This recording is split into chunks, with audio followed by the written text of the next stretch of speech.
Ang sabi nga nila, pag inaamoy mo yung utot ay pampahaba daw ng buhay. Totoo ba yan? Na pag inaamoy mo, yung mga mag-asawa na, yung mga mag-asawa, pag daw kayo po ay utot, ipaamoy nyo sa asawa nyo para umaba yung kanyang buhay. O di kaya, sarili yung utot na lang. Sarili yung utot. Tapos, amoy nyo para humaba pa yan yung buhay. Diba? Sino dito sa inyong umutot ng napakalakas ang buga pero may kasamang ebak kaya ang baho, sobrang baho, di ba? Yung magugulat ka na lang, wow, ano kaya yun? Utot lang ba yun? Oh, may kasama ng pultit. Pultit o sako ng igit or ibak, di ba?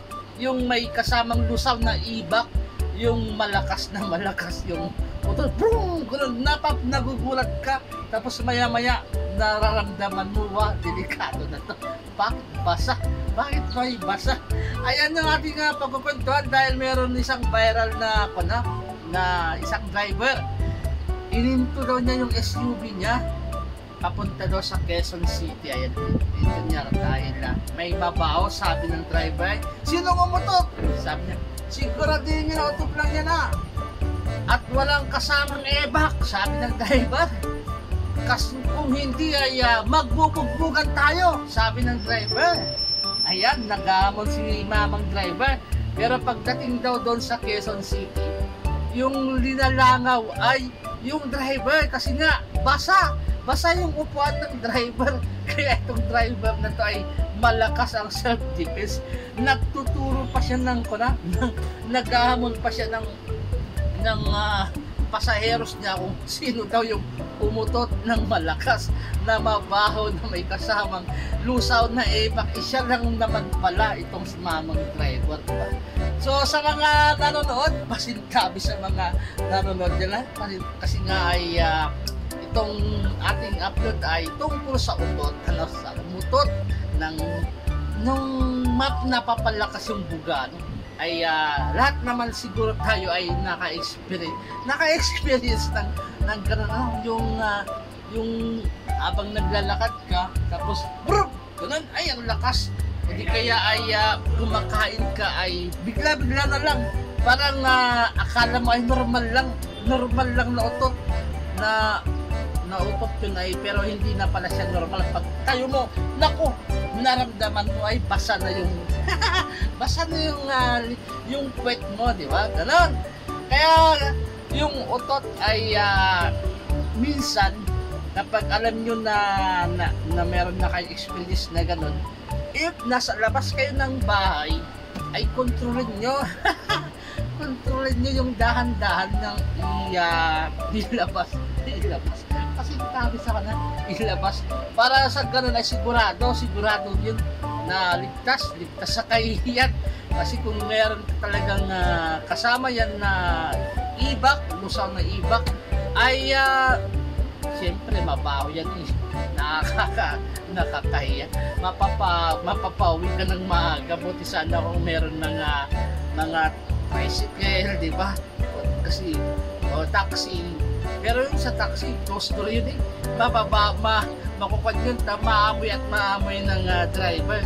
Sa tricycle lang yung nakasave, di ba? Kasi nga, yung tricycle ay open air.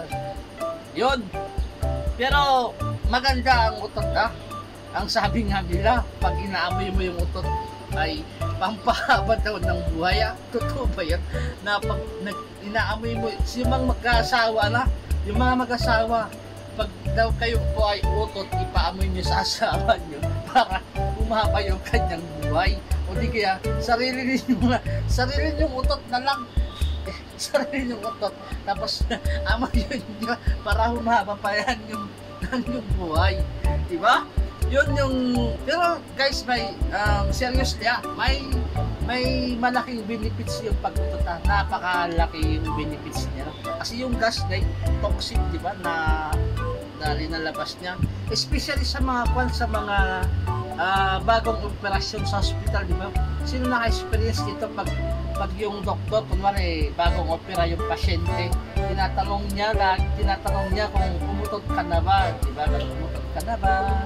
Ganon, kasi pag umutot ka na, sinyalis na, parang nagiging normal na yung kuna, yung internal mo, no? Yung internal mo dito sa loob. No?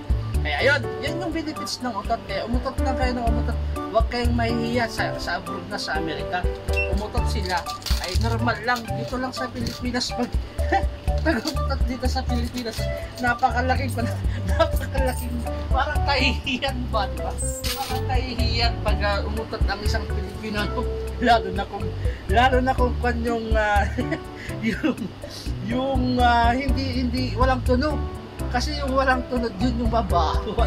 Pero pag yung may tunog yun ay hindi babaho, kaya lang nakaka-alarma sa paligid lang ng maraming tao, diba? Kaya naman yan na natin topic for today about sa utot. Ang utot ay maganda sa katawan natin.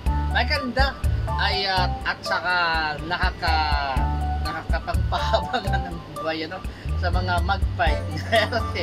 Alright, bago pa tayo magbabay, ay pahula natin about sa utot.